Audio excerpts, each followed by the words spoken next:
Let's make history. Vamos.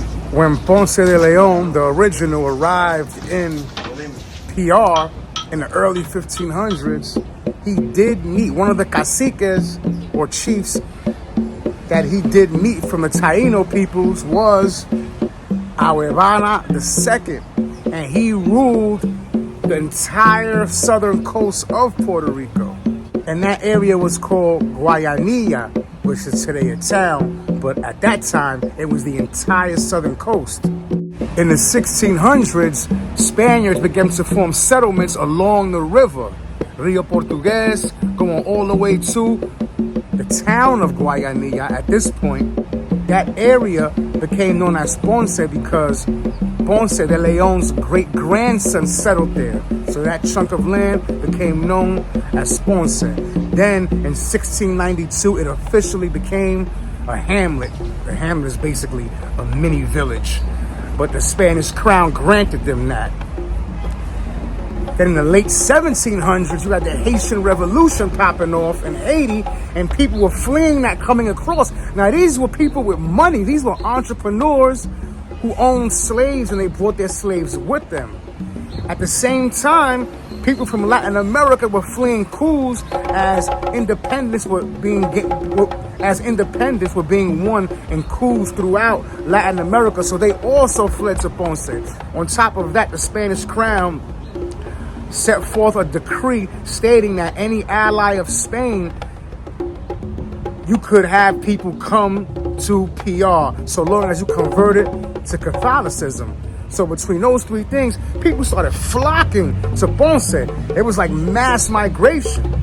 And along with that, people may see that as a negative thing. You know, these are mostly wealthy people. Some people were fleeing, a better situation, but it brought a lot of industries to Ponce, which still remain to this day, and people don't know about. We know about sugar. We know about that. And we know about rum, also, obviously, rum. But there was also iron development. There was also banking. There was also corn. There was coffee. And by the time the U.S. came in 1898, when they took over after the Spanish-American War, when it became a property, when Puerto Rico became a property of the U.S., Ponce was already a full-fledged city because of this.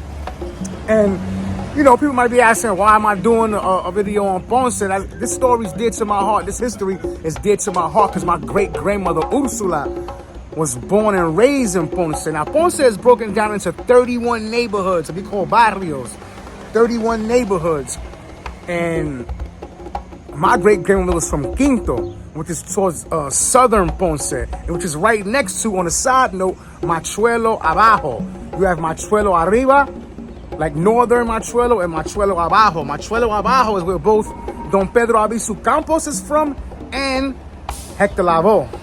But my great-grandmother, she died long before I was born, but there was a big painting of her in my apartment growing up, and that was the most sacred thing in our home.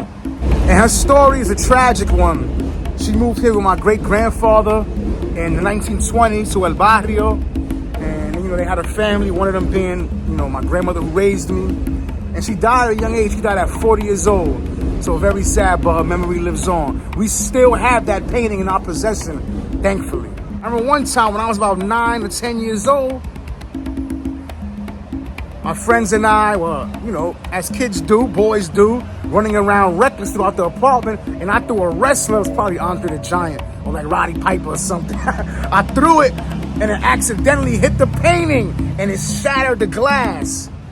Do you know my great-grandfather, who was always a quiet man in his room, he didn't say much, he cornered me by the bathroom and whipped my ass like I was a man. Now, mind you, he didn't hit me in my face, but body blows, closed fists. It's funny now, which I deserved it. We were boys playing around, so it's understood.